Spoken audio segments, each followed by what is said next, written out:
اللهم صل على سيدنا ومولانا محمد. بسم الله الرحمن الرحيم. وكذلك جعلناكم أمة وسطا لتكونوا شهداء على الناس. صدق اللہ مولانا العظیم.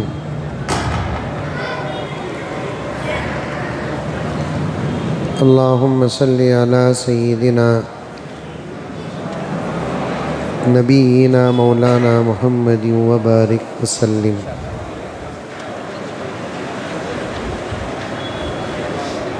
ایک مرتبہ درود شریف پڑھ لیں.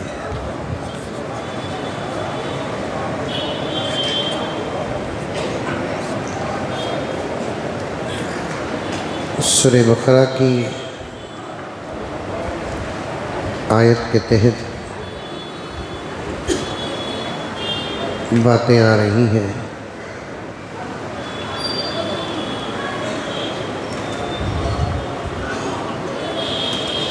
چار قسم کے لوگ ہیں جن کو دفنانے کے بعد قبر میں مٹی نہیں چرتی، قبر میں مٹی نہیں کھاتی.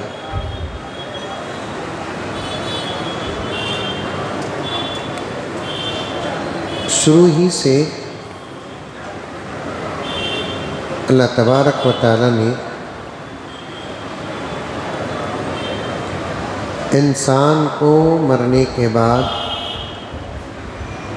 دفن کا حکم دیا.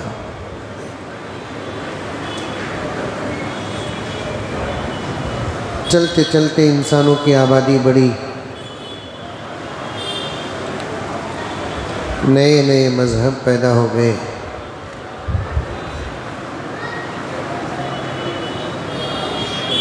پھر مرنے کے بعد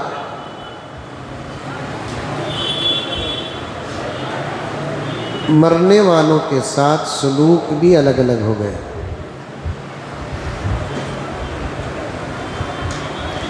بعض لوگ جلاتے ہیں،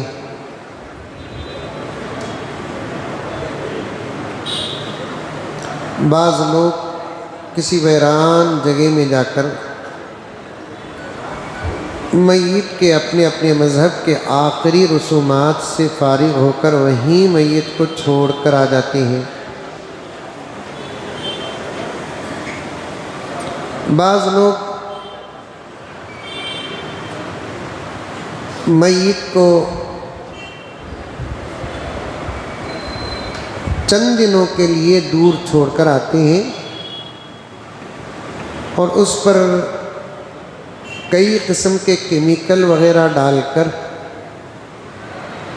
ویسے ہی میت کو سکھا دیتے ہیں،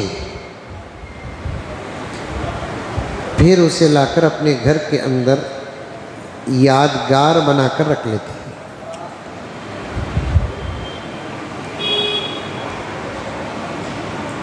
اصل طریقہ کیا ہے؟ قرآن پاک کہتا ہے آدم علیہ السلام کے دو بیٹوں کے درمیان اختلاف ہوا.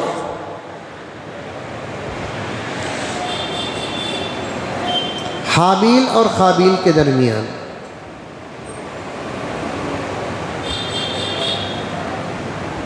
بات اور بھی لمبی ہو جائے گی،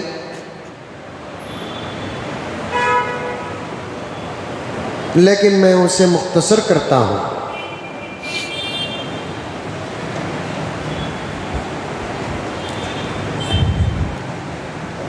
اختلاف کیوں ہوا؟ آدم کے بالکل سگے بیٹے، یوں سمجھیے پہلی صف، انسان کی پہلی صف.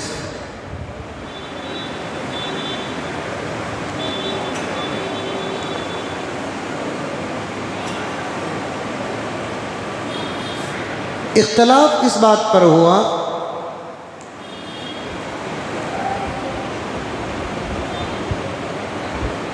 اس زمانے میں سگے بہنوں سے نکاح ہوتا تھا، لیکن زمانہ بدلنا رشتے کو حلال کرتا تھا۔ ایک ہی دن میں حضرت آدم اور حوا کو بیٹا بیٹی پیدا ہوتے تھے، تو پھر شادی کے لیے قانون کیا تھا کہ آج کے لڑکے کو کل کی لڑکی کے ساتھ، کل کے لڑکے کو آج کی لڑکی کے ساتھ شادی کر دینا تھا۔ قریب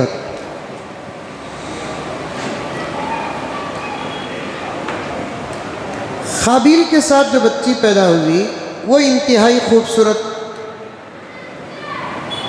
حابیل کے ساتھ جو لڑکی پیدا ہوئی وہ حسن میں ذرا کم۔ قابیل نے کہا کہ نہیں، میرے ساتھ جو پیدا ہوئی میں اسی کے ساتھ شادی کروں گا۔ یہ حسن کے فتنوں میں سب سے پہلا فتنہ رہا۔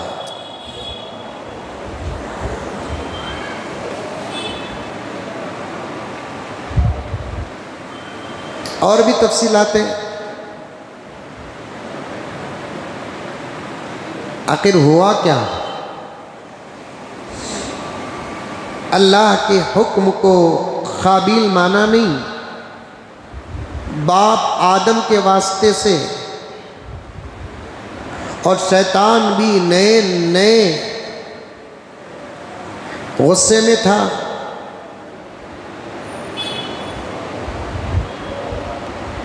اور ضد میں بھی تھا، آسمان سے اتارا ہوا، ملعون بنایا ہوا، رجیم بنایا ہوا، مردود بنایا ہوا۔ ورنہ شیطان کا نام عزازیل تھا، آسمانوں میں اس کی جو مانگ تھی، اللہ اکبر۔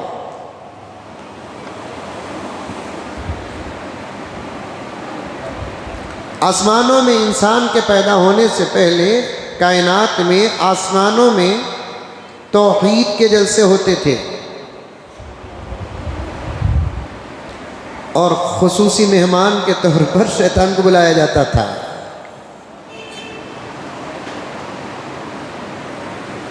جب وہ اللہ کی توحید بیان کرتا، ہزاروں سال اللہ کی توحید بیان کرتا۔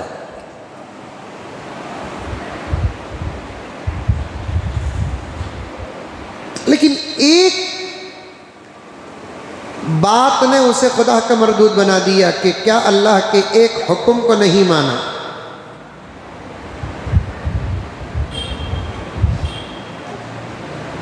جب اللہ تبارک و تعالی انسان کو پیدا کرنے کا ارادہ فرمایا اور انسان کو سب سے پہلے آدم کی شکل میں پیدا کیا، اور فرشتوں کو حکم دیا کہ تم سب اس انسان کو سجدہ کرو، اس لیے کہ یہ میرا خلیفہ ہے۔ اب اس سجدے کے بارے میں اختلاف ہے کہ کیسا سجدہ فرشتوں کو کرنا پڑا، جیسے نماز میں سجدہ کرتے ہیں ویسا سجدہ، یا تعظیم کا معنی سجدہ، یا ذرا سر جھکائے، یہ سب باتیں تفصیل میں ہیں۔ لیکن قرآن نے سجدے کا لفظ استعمال کیا ہے۔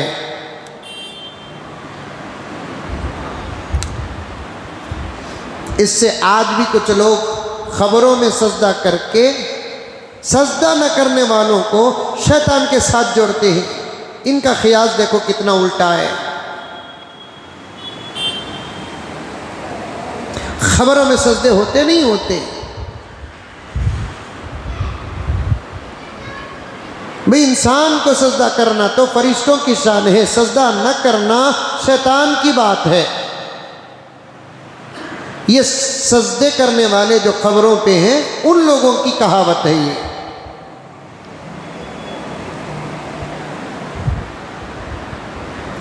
قیاس غلط ہے۔ جاؤ خبروں کے پاس، قبرستانوں کو، اولیاء اللہ کے مزارات کے پاس، قرآن پڑھو، ایصال ثواب کرو، درود پڑھو کہ ذکر کرو۔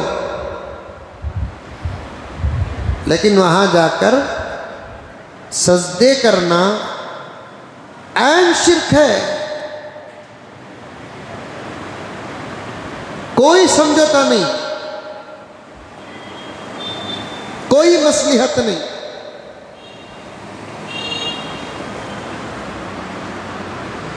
ایمان کو بھی خطرہ ہے، نکاح کو بھی خطرہ ہے.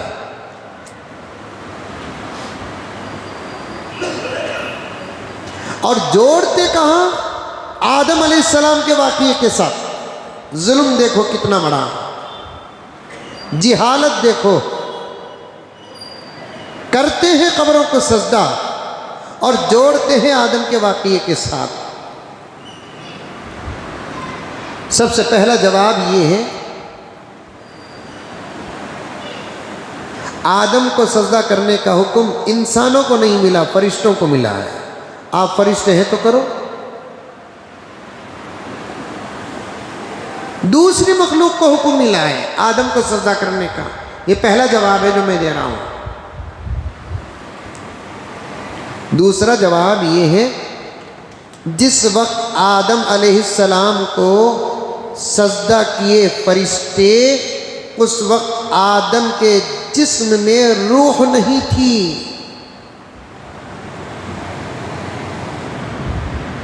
اولیاء اللہ تو قبر میں سلامت ہے نا.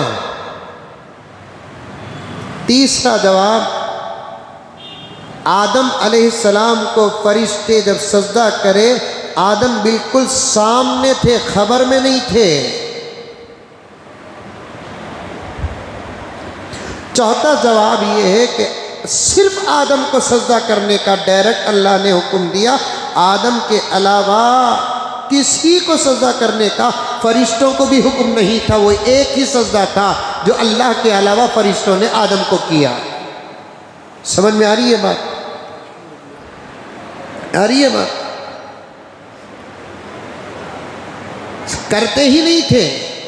اب بھی آدم علیہ السلام کی قبر ہے، فرشتے جاتے ہیں، سلام عرض کرتے ہیں، کیا سجدہ کرنے؟ ایک ہی سجدہ حکم کے تابع.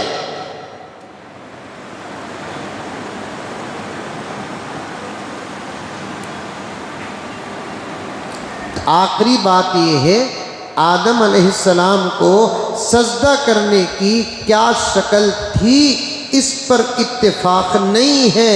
شروع میں نے کہا نہیں کہ آدم کے سامنے ہاتھ باندھ کر کھڑے ہو گئے یا سر جھکائے یا اللہ کو جیسے سجدہ کر رہے تھے ویسے سجدہ کیے. اس بات کا تعین ہی نہیں ہوا ہے.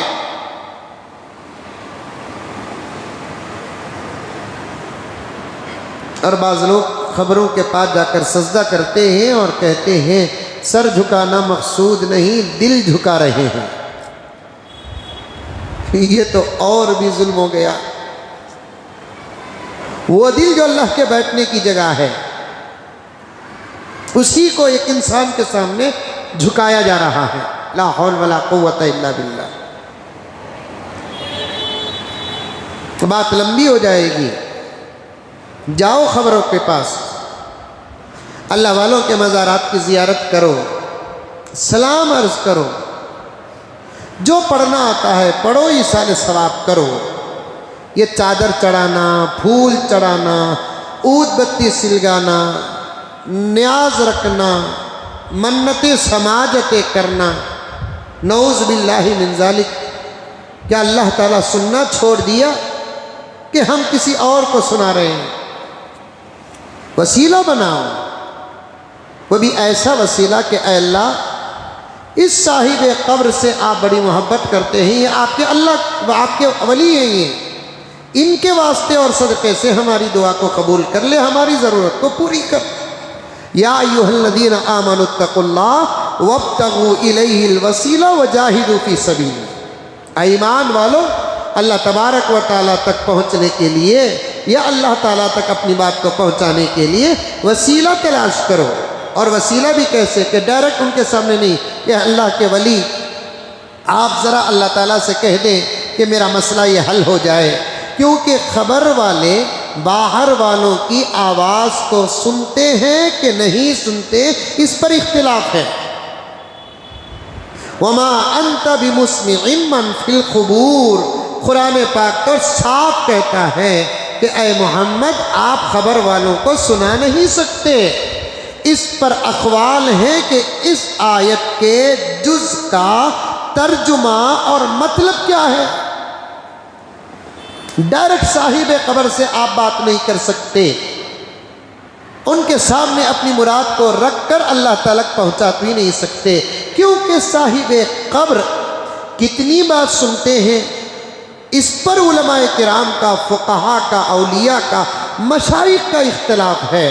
اس لیے بہتر طریقہ کیا، اولیاء اللہ کے واسطے سے اللہ تعالیٰ کے پاس ڈائریکٹ، کیونکہ اللہ کے سننے کی کوئی جگہ طے نہیں اور اللہ کے سننے کا کوئی وقت طے نہیں ہے۔ اللہ تعالیٰ 24 گھنٹے میں ہر لمحہ اپنے بندوں کی آواز کو سنتا ہے، اور ساری دنیا میں، پوری کائنات میں جہاں تمہاری طاقت ہو وہاں پہنچ کر خدا کو پکارو، اللہ تعالیٰ تمہاری پکار کو سنتا ہے۔ زمین میں ہیں آپ، اللہ کو پکارو، اللہ تعالیٰ سنتے ہیں۔ آسمان میں ہیں، اللہ کو پکارو، اللہ تعالیٰ سنتے ہیں۔ ایک جملہ لوگوں کے زبان میں آتا ہے، حضرت دعا کرو حضرت۔ ہاں بھی انشاءاللہ تعالیٰ دعا کرتا ہوں، آپ بھی دعا کرو۔ تو پلٹ کر جواب جو دیتے ہیں، خطرہ ہے کیا؟ اللہ ہماری کہاں سنتا حضرت؟ کبھی نہیں بولنا، کبھی نہیں بولنا اللہ ہماری کہاں سنتا حضرت۔ اللہ ولیوں کی بھی سنتا ہے، اللہ نبیوں کی بھی سنتا ہے، اللہ ماننے والوں کی بھی سنتا ہے، اللہ ان کی بھی سنتا ہے جو اللہ کو مانتے نہیں ہیں۔